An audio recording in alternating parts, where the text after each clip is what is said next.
One of the oldest churches in the Show Me State, Missouri, had a grand reopening today. Wyaconda Baptist Church's original structure is just under 200 years old. WGEM Zeke Shapiro was in Canton, Missouri this afternoon to see the opening of the new church. Church attendance is on the decline. According to a Gallup poll, over the last decade, church attendance has dropped by 8% nationwide. But in Canton, Missouri, the complete opposite.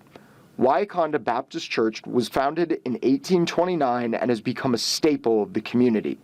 Members say that small-town churches like Wyaconda Baptist help create a strong community environment. I think they're extremely important. I mean, especially for some people that, that can't go to a church or something like that.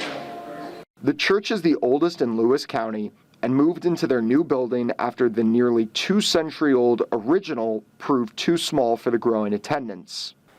Despite being located in a city with a population under 3,000, the church's influence is large, with members hailing from Iowa, Illinois, Kansas City, and even St. Louis.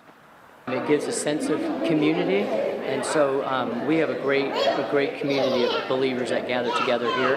And with the larger church, we're expecting to enlarge that community, so we're looking forward to that as well. While some churches in the Tri-States are hundreds of members strong, churches like Wyaconda show that no matter how large the congregation is, the community is what it's all about. In Canton, Missouri, Zeke Shapiro, WGEM News.